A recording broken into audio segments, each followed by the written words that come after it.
한 6일 살아오시면서 혹시 염려하신 적 있으십니까? 아니면 생각이 잘 안 나십니까? 저는 좀 염려했습니다. 왜 염려했냐면 일본에서 선교사에 가다가 돌아온 예리가 운전을 하고 다녔는데 제가 깜빡 잊고 우리 교회 이서구 집사님에게 일본에 갔을 때 보험에서 좀 이름을 빼달라 보험료를 좀 줄이려고 빼달라 했는데 한 1, 2주 운전하고 다니는 거 전혀 그 생각을 깜빡 잊다가 갑자기 이 보험이 없지 않나? 그래서 이서구 집사님한테 카톡 했더니 보험이 없죠, 당연히. 근데 그래서 몰랐을 때는 염려 안 했는데 이거 보험이 없다고 생각하니까 이러다가 예리가 또 운전하다가 사고 나면 어떻게 되나? 이 생각이 갑자기 든 겁니다. 그리고 그 생각이 들었을 때 이거 또 남자친구가 와가지고 뭐 각자 다 컨퍼런스 무슨 뭐 모임에 다 참석해서 딱 하필이면 제가 보험이 커버리 안 된다는 거 알았을 때 7시 반까지 LAX 공항에 남자친구를 데려다 줘야 된대요. 그래서 그 우버 타고 가라고 말하기도 그렇고 또 그러다가 예리가 아빠 여태까지는 모르고도 운전했는데 특별히 조심해서 운전하고 다녀오겠습니다. 그럴 때 가지 마라. 우버 타고 남자친구 보내라. 그거 어떻게 말해요? 그래서 염려가 됐지만 하나님께 맡기고 하나님이 누구보다 예리를 제일 사랑하시니까 보호하시고 인도하심을 믿고 오케이 딱 했습니다. 물론 보험이 없이 운전하면 안 되죠. 그 별거 아닌 그 한 순간에 그 보험 없는 그거지만 그냥 아빠로서 염려가 되더라고요. 또 사랑하는 유족 중에 가까운 친척이 저한테 오빠 하면서 죽음이 두렵지 않습니까? 이 질문했습니다. 여러분들에도 동일한 질문인데 내 안에 무슨 염려가 있었는가라는 첫 번째 질문이고 두 번째는 죽음에 대한 두려움이 있는가? 없습니다. 예를 들자면 그렇게 얘기할 수 있잖아요. 나는 없습니다, 지금. 당해보면 모르겠지만 지금은 없잖아요. 그런데 만일에 여러분 갑작스러운 사고로 내 자녀가 또 손주가 질병으로 갑자기 어떻게 코빗이 아직도 유행하니까 질병으로 갑자기 자녀나 후손이 중환자실에 산소 끼고 누워있다. 갑작스러운 그런 일 소식을 접하면 여러분 염려, 걱정, 죽음에 대한 공포, 두려움 전혀 없겠습니까? 저 같은 경우는 있을 것 같아요. 전혀 없을 수가 없어요.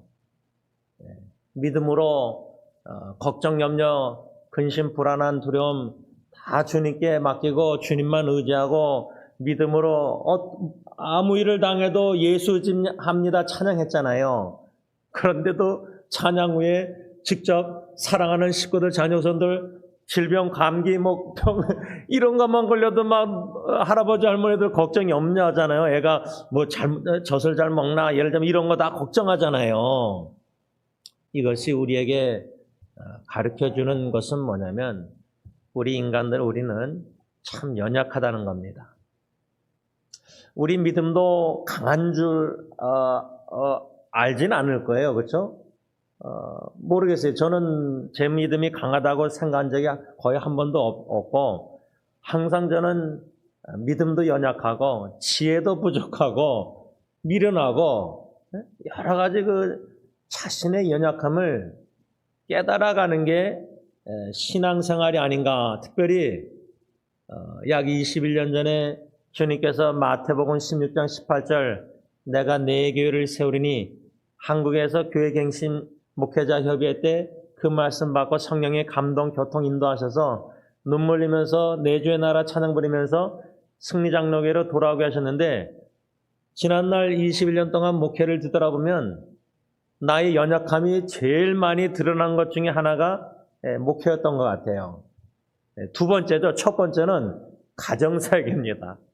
가정사역은 끝이 없어요. 뭐가 끝없냐면 가정만큼 나의 연약함이 적나라하게 들춰지는 데가 없어요. 교회는 그래도 목사인 척, 성도인 척, 뭐 거룩한 척, 예수 잘 믿는 척, 열심히 봉사하고 예배 드리는 척, 그거야 뭐 모태신앙 척척박사로 눈치 보면서 사람들 눈가림 속에서 그런 건 잘할 수 있죠. 그런데 가정에서는요, 적나라하게 들춰져요. 그래서 제가 잊혀지지 않는 가정에 대한 글 쓴 제목 중 하나가 뭐냐면 가정을 광야로 삼아야 됩니다. 그랬더니 어느 선배 목사님, 어르신 목사님이 제임스 목사가 너무 삭막한 큐티 제목 아니냐. 근데 왜 제가 그렇게 제목을 삼고 글을 쓰게 됐냐면 여러분 광야라는 것, 사막이라는 것, 오아시스 물을 사모하면서 그 광야 이스라엘 백성들 40년 그것을 출애굽기를 생각할 때 햇빛이 쨍쨍 찐다. 요즘 한국도 그러고 미국도 그러고 뭐 얼마나 더운지 에어컨을 안 틀어놓을 수 없잖아요. 바깥에 나가면 뭐 우리 어르신들도 위험한데 햇빛 쨍쨍 쬐면은 여러분 햇빛이 쨍쨍 쬐일 때 이 교회 안에도요 햇빛이 바깥에 쨍쨍 찔 때 커튼을 열면은 이 안에 먼지가 보이지 않습니까? 근데 그전에는 먼지가 안 보여요. 왜 가정을 광야로 삼아야 되냐면 거룩한 햇빛과 같은 하나님의 임재가 충만할 때에 내 안에 먼지 같은 죄가 다 보이게 돼요. 들춰져요. 원래 먼지는 집안에 있어요. 그러니까 여러분 집안 청소할 때 이렇게 닦으면은 손으로 이렇게 딱 닦으면 이게 묻잖아요. 시꺼멓게 뭐 먼지가 많이 묻잖아요. 근데 다만 먼지가 안 보일 뿐이에요. 그런데 또 먼지가 존재하는데도 그걸 숨기려고 하는 신앙인들은 얼마나 힘들게 사는 거예요. 네? 먼지 같은 죄가 성령님이 하나님의 임재 가운데 거룩한 말씀이나 임재로 들춰져 있을 때 나가 먼지보다 이렇게 죄가 많구나 깨달게 될 때에 성자 어거스틴처럼 햇빛은 죄를 깨달음이 얼마나 기쁜지 그래야지 예수 보혈 십자가 의지하고 더욱더 죄사함의 확신과 자백과 회개 가운데 그 죄사함의 은혜를 누리고 여러 가지 그 놀라운 영적인 축복이 있는데 우리는 자라나면서 모태신앙인들은 교인들 앞에서 사람들 앞에서 어떻게 종교생활, 신앙생활 해야 되는지를 기도하고 밥 먹을 때 기도하고 성경 읽고 다 잘하니까 기도 대표기도 잘하고 사람들 보이기에. 근데 먼지보다 많은 죄 하나님은 다 아시고 그걸 들춰내실 때 그걸 들춰내심이 축복인 줄 은혜인 줄 알아야 되는데 그걸 자꾸만 가려요. 포장해. 마치 여인들이 연세가 들수록 피부가 쭈글쭈글해지면 더 화장을 하고 더 분장한다는 농담식으로 막 그렇게 이렇게 가리우잖아요. 어느 정도는 괜찮죠. 근데 신앙생활도 자꾸만 포장합니다. 양파 덮는 것처럼. 근데 하나님은 양파를 까듯이 우리의 가정에서 특별히 부부관계나 자녀나 모든 사랑하는 사람들, 식구들 관계에서 언어나 비언어나 행동 모든 삶 속에 모든 속에서 우리가 얼마나 사랑을 못하고 얼마나 연약하고 얼마나 걱정하고 얼마나 염려하고 두려워하고 얼마나 언행으로 죄를 범하고 이런 먼지보다 많은 이런 걸 다 들춰내신다는 거예요. 그럴 때 우리는 거울을 볼 때요. 오늘 아침에도 여러분들 새벽기도 나오면서 거울 안 보고 오신 분은 없을 거 아니에요. 그렇죠? 적어도 양참은 거울 앞에서 하셨을 거 아니에요. 화장실 앞에서. 그러면 거울에서 자기 얼굴을 보고 세수하고 그래도 또 다 이게 머리에다 하고 오셨을 거 아니에요. 예? 신경 써서. 근데요. 영적 거울인 하나님의 거룩한 말씀에 비춰진 나의 속사람, 내면의 사람 모습. 거기에는 성인 아동도 있을 거예요.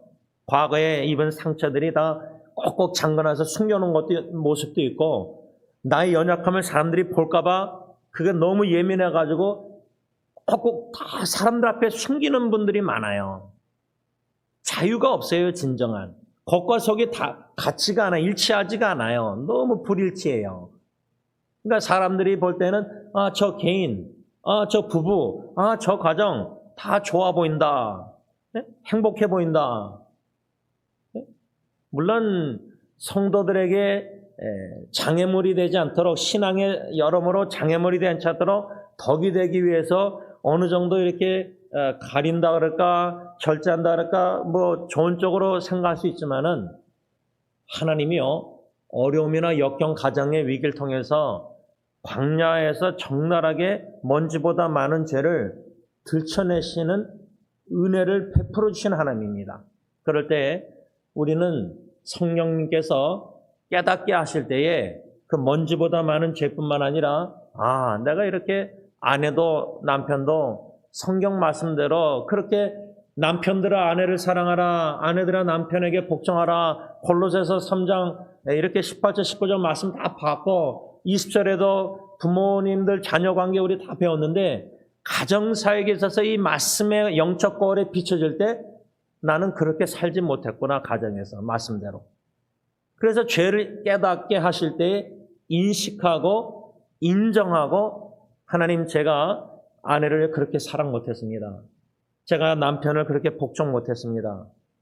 이런 가정 말씀에 불순종한 죄를 인정하고 고백하고 자백하고 예수의 보혈을 의지하고 회개의 은혜를 사모하는 이런 신앙의 생동력 있는 삶을 우리가 살아드려야 되는데, 하나님께서 주시는 은혜를, 우리가 기회를 놓치고 거절할 때가 너무 많다는 겁니다. 거부하는 겁니다. 그 중에 하나가, 저 같은 경우는 아마 여러분들도 비슷할 것 같은데, 우리의 연약함을 들춰내시고 나타내게 하실 때 부족함이 나다. 그것을 제일 첫째는 인식해야 됩니다. 제가 예리에 보험이 없어서 운전하는 거 염려했다고 인식해서 이렇게 여러분들에게도 고백하고 연약함을 나눴잖아요. 근데 첫째는 인식을 해야 되고, 두 번째 뭐죠? 나의 연약함을 염려하고 걱정하는 거, 이런 거 두려워하는 거, 연약함을 인정해야 됩니다. 두 번째로 인식하고 인정해야 됩니다. 근데 이거 인정을 못하는, 왜 우리가 안 하려고 하느냐? 우리 마음에 어쩌면은 교만함 때문에, 자만한 심 때문에 그럴 수도 있습니다.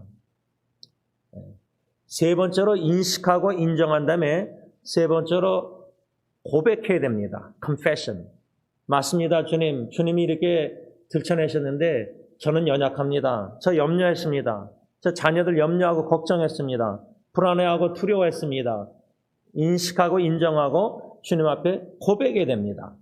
마지막 네 번째로는 하나님께 나의 연약함을 인식하고 인정하고 고백하는 가운데, 연약함이 왜 축복이고 은혜고 기회냐? 우리가 잘 아는 복음상가 뭐죠? 약할 때 강함 주시네. 연약함을 인식하고 인정하고 고백할 때, 연약할 때 하나님의 강한 능력을 경험할 수 있는 좋은 기회라는 겁니다. 그런데 이 신앙생활에 약할 때 강함 주시는 하나님의 은혜를 깊이 크게 많이 넓게 경험하고 맛을 본 성도님들은 자기의 연약함을 그렇게 숨기지 않습니다. 그걸 어떻게 포장하고 가려서 내가 믿음 강하고 뭐 걱정 안 하고 염려 하나도 안 하고 두려워하지 않고 뭐 울지도 않고 자기에게 솔직하지 않은 성도들이 너무 많습니다. 정직하지 않은 겁니다. 하나님 앞에서, 하나님은 나를 다 그런 거 연약한 두려움, 걱정, 불안 다 아는데, 그 사람들 앞에서 종교 생활하느라고 보이려고 바리새인처럼 외식하다 보니까 훌륭한 척, 강한 척, 염려 없는 척, 두려움 없는 척, 뭐 불안하지 않은 척, 믿음이 강한 훌륭한, 왜 이렇게 우리가 신앙생활 하는데 익숙해져 있는가? 이게 불쌍한 겁니다. 제가 볼 때는. 진정한 자유인이 아닙니다. 사도 바울은 오늘 본문 고린도후서 11장 28절에 이외의 일은 고사하고 아직도 날마다 내 속에 눌리는 일이 있으니 곧 모든 교회를 위하여 염려하는 것이라. 아니, 이렇게 훌륭한 믿음의 사람 사도 바울조차도 염려가 있었다는 겁니다. 그 염려가 모든 교회를 위하여 염려하는 것이라 할 때, 이것을 담임 목사인 저에게 적용하면 우리 승리교회 한국어 사역, 영어 사역, 히스패닉 사역 염려가 됩니다. 제가 몇 번 살며시 언급했지만 여러분들은 이제 한국어 사역만 주로 이렇게 주일 예배에 들으시고 식사하고 성경 공부하든지 토요 새벽기도 수요기도에 이렇게 교제하시는데, 또 영어 사역도 좀 관심을 갖고 이렇게 기도하고, 여러분들 자녀가 있으니까 관심 갖고 기도하시고 신경 쓰실 텐데, 저는 히스패닉 사역 생각하면은 좀 염려가 많이 돼요. 그들의 가정을 생각하면요, 우리 보통 한국어 사역에 영어 사역, 우리 가정들 부모 자녀 관계나 신앙생활, 여러분들 자녀들 신앙 얼마나 관심 갖고 염려하고 기도하고 눈물로 여러 가지 여태까지 마음 실어서 하잖아요. 그런데다가 이제 여러분들 손주까지 보신 분들은 이제 손주들이 앞으로 살아가야 될 걔네들이 10살, 15, 이제 사춘기 되면요,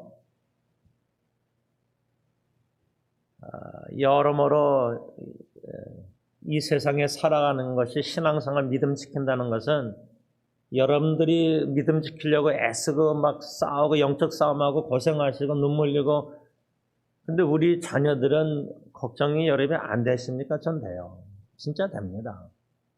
그래서 엔세나다 청선 집회 이렇게 기회가, 여러분 저도 대학부 수련회 때 은혜 받고 이렇게 주님 앞에 헌신하고 이렇게 다 됐잖아요. 은혜 받았잖아요. 이런 수련회나 청선 집회나 여름 성경학교 아이들이나 단기 선교나 이게 그냥 프로그램, 이게 그냥 프로그램이 아니라 이게 제가 볼 때는 귀한 기회예요. 오퍼튜니티예요. 특히 선교지에 인도에서 수련회 가졌잖아요. 그 지도자 일꾼들. 이게 그분들에게는, 그분들이 주님의 종으로서 복음 전하고 헌신하고 저보다 더 고생하면서 사역하면서 저보다 믿음이 더 훌륭하지만, 그런 수련회를 통해서 더 하나님 힘주시고 더 리프레시하고 리바이벌 분케 하시고 소생케 하시고 힘주시고 격려케 하시고, 이런 수련회 이런 게 너무나 귀한 기회예요. 그냥 옛날에 여러분 한국에서 신앙생활 할 때 수련회 가고 어디 설악산으로 가고 이게 그냥 하나의 그런 행사가 아니라 엔세나다 집회가, 그래서 저는 이게 너무나 귀한 그 청소년들을 지도자들에게는 그런 수련회 장소에서 다 이렇게 기회가 별로 없어요. 근데 선교지뿐만 아니라 미국도 마찬가지예요.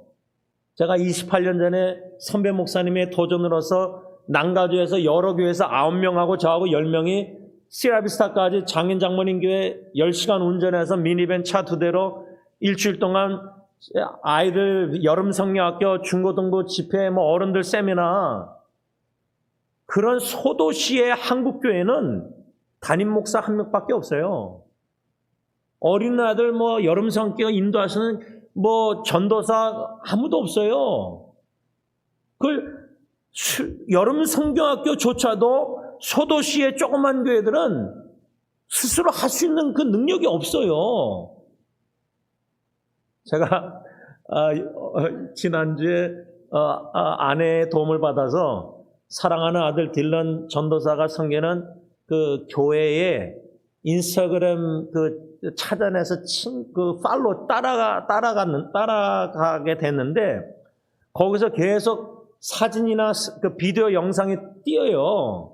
근데 알고 봤더니 딜런 전도사하고 그 교회 선교팀이 미시시피 가가지고 흑인 교회 가가지고 일주일 동안 여름 성경을 다 인도하는 게 그거 다 보는데, 또 거기에 이제 제 안에 친척 사촌 동생 목사님이 또 부목사가 있거든요. 제 웨스민스터 후배.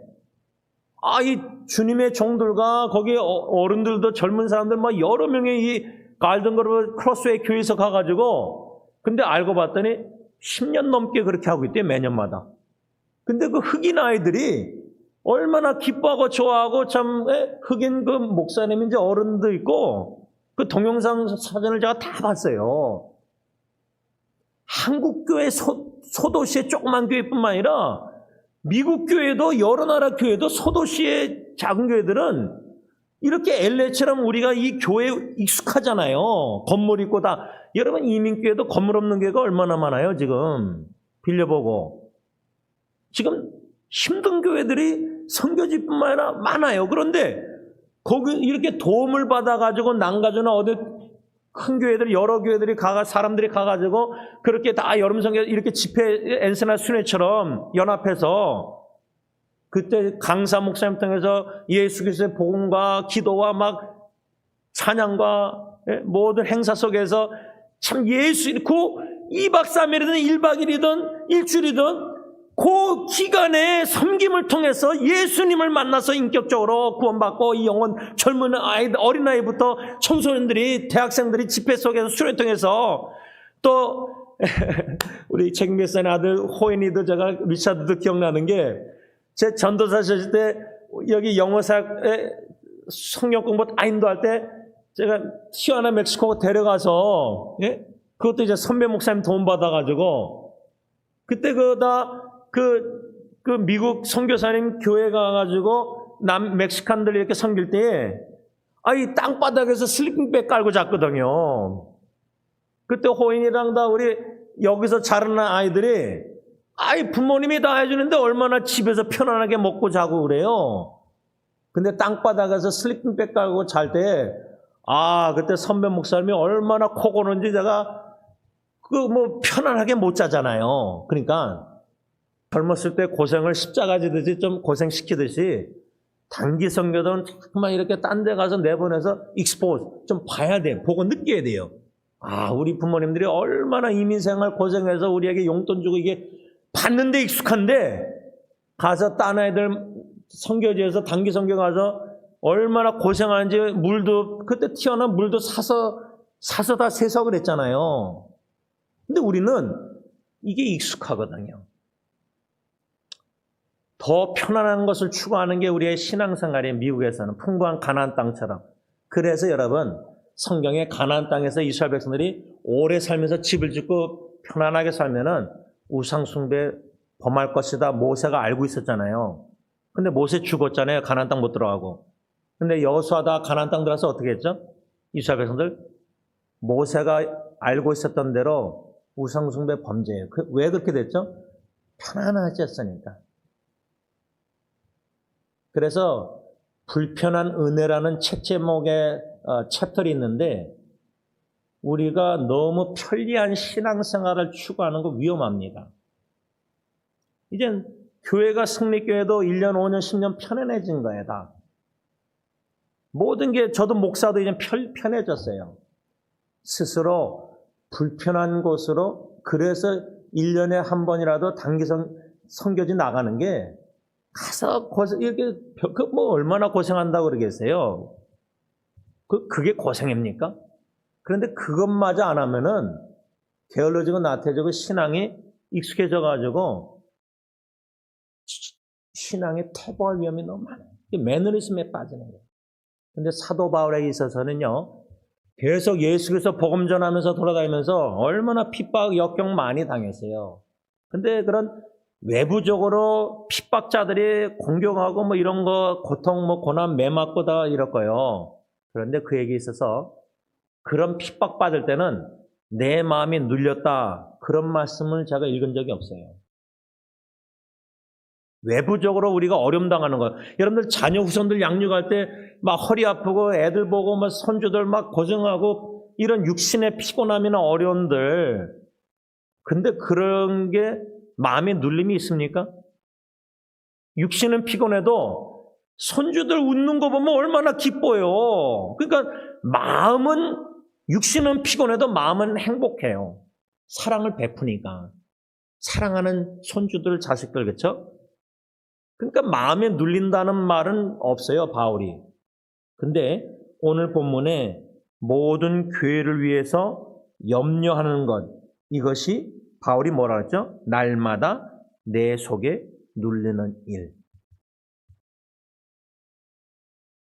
자녀들 가정에서 뭐 엄마들이 음식 대접하고 저도 뭐 애들 뭐 음식 사오고 막 이런 거 다. 제가 이번 주에 목요일날 저 형 선교사 홈레스 사역, 노숙자 사역 그 빵 있잖아요.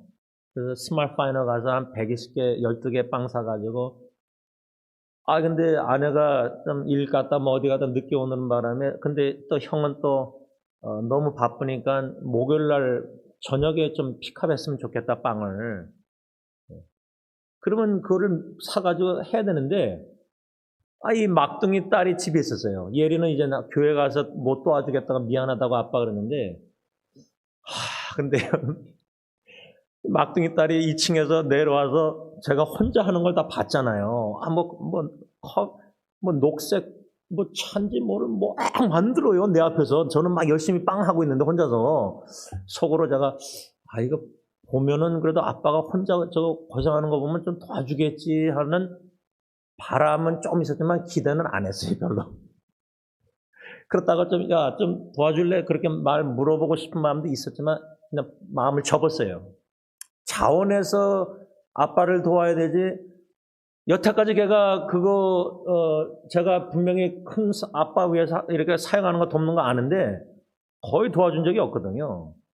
근데 이번에도 막 차를 녹차 검은 거 막 갈고 막 뜨거운 물 막 해요 내 앞에서. 아빠는 열심히 하고 있는데 그러더니 그냥 올라가 버리더라고요. 그래서 막 혼자 다 했는데 그때는 몰랐어요. 근데 끝나고 나서 이제 집 2층에 올라와서 딱 침대에 누우니까 그것도 피곤하더라고요. 가정에서요, 육신적으로 할 때, 우리 홍장님 말처럼 저도 애들 강조하고 싶지 않아요. 자원해서 뭐든지 하지, 교회도 성경도 다 즐거워서야지.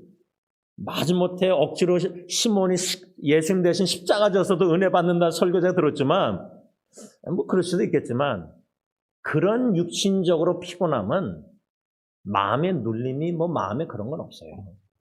근데요, 자식이 염려된다 할 때 운전면허증 보험 이거 말고요.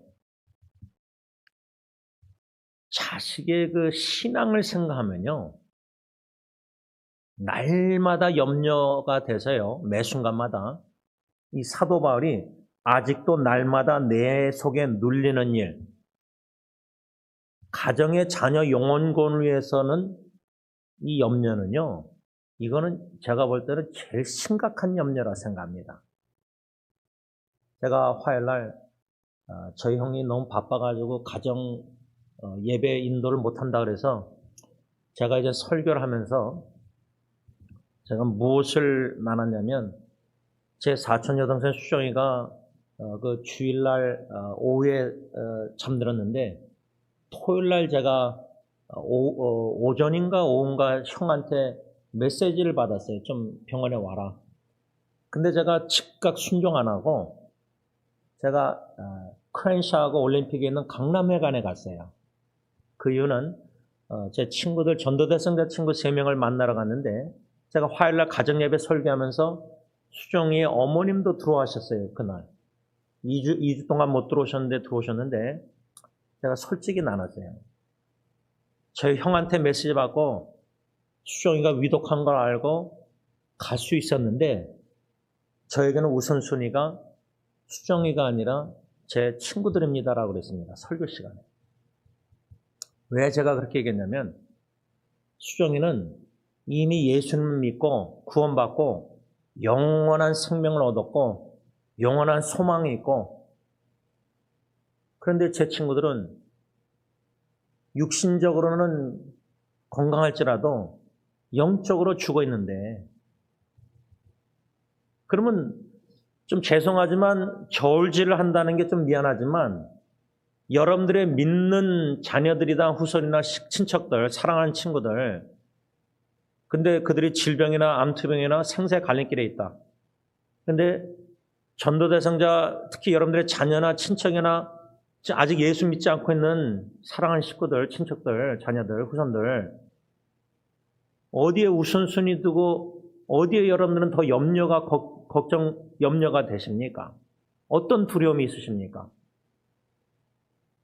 그래서 제가 화요일날 설교하면서 친구들을 먼저 3시간 만나고 양해를 구하고 부랴부랴 이제 병원으로 가서 거기서 이제 한 6시간이 있으면서 마지막 만남과 마지막 만짐, 주기도문을 외우고 집으로 교회로 돌아와서 잤는데 그 주일날 잠드는 겁니다.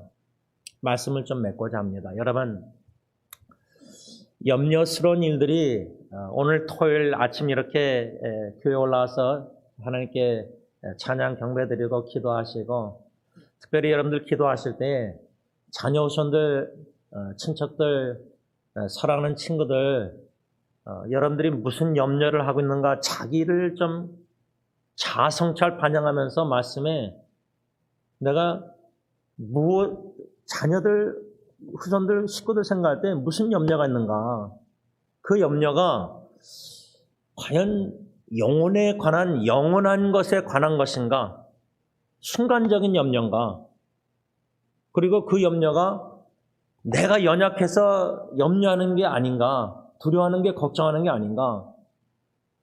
그때 하나님께서는 우리의 연약함을 인식하고 인정하고 깨닫고 고백할 때 너 그것밖에 안 돼, 지원이 믿음? 네가 목사가 왜 그래 이렇게 꾸짖지 아니하시는 분이에요. 야고보서 1장 5절 지혜 꾸짖지 않는다 그랬잖아요. 후히 주시는 하나님이라고 했잖아요. 지혜가 부족할 때. 우리의 연약함과 부족함 이런 거를, 염려를 인식하고 인정하고 겸손히 고백할 줄 알아야 돼요. 그거를 하나님 앞에서만 아니라 배우자, 식구들, 심지어 부모는 자녀들 앞에서도 연약함을 인정할 줄 알아야 돼요. 그것을 사도 바울은 자랑까지 했어요. 그걸 기뻐했다는 거예요. 우리가 기뻐한다는 의미를 모르겠고 어떻게 그걸 자랑까지 할 수 있는가, 나의 연약함을. 자식들 앞에서는 부모가 믿음이 훌륭하고 강한 척하는 것을 그렇게 배워왔잖아요. 목사가 성도들 앞에서 울지 말고 강한 믿음을 좋아하잖아요. 한국교회 장로 권사님들은. 근데 저는 그런 신앙이 좀 뭐가 잘못됐다, 좀 온전하지 않다고 저는 생각해요. 우리 부모가, 직분자들도요, 교회에서나 가정에서요, 자기의 연약함을 깨닫게 하실 때, 인식하고 인정하고 고백할 때, 약할 때 강함 주시는 하나님을 믿는다면요, 그 연약함을 바울은 자랑함으로써 하나님의 능력을 더 경험하기 원했다면은, 그게 연약함을 깨달음의 축복 기회라는 걸 믿고 알고 그 맛을 보고 신앙생활 하고 있다면 연약함을 왜 자랑 안 하겠습니까? 기도하겠습니다. 약할 때 강함 주시는 하나님, 힘을 빼지 않고 병원에 수술대에 누워있는 사람은 없을 겁니다. 마취를 해서라도 재우는 이유가, 하나님, 우리가 너무 자신의 강함과 능력과 모든 것을 의지하는 경향이 너무 셉니다. 그런데 질병이나 사고나 자녀들의 문제나 여러 가지 어려운 역경 마음에 눌리는 염려스러운 일들로 인해서 인간이 얼마나 연약한 존재인지를 성령님이 깊이 넓게 많이 크게 깨달아 가게 하실 때, 그때서야 우리는, 위기를 통해서야, 그때서야 하나님, 저 걱정됩니다, 저 염려스럽습니다, 불안합니다, 두렵습니다, 인간의 연약함을 철저히 깨닫게 하시는 주님인 줄 믿고 감사함을 드립니다. 바울은 모든 교회를 위하여 염려하는 일, 그것으로 인해서 아직도 날마다 마음에 눌리는 일이 있었다고 말씀하고 있습니다. 우리 마음에 지금 눌리는 일이 무엇입니까? 우리 자녀손들의 영혼구원, 또 이 시대의 청소년들을 생각할 때 우리 마음에 아픔과 눈물이 있어야 되지 않겠습니까?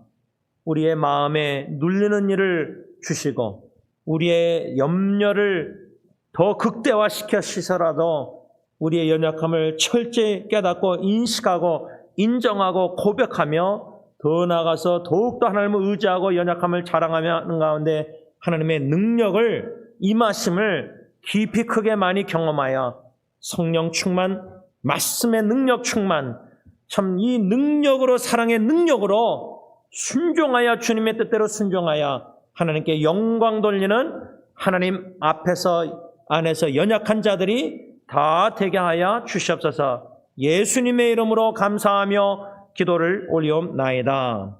아멘.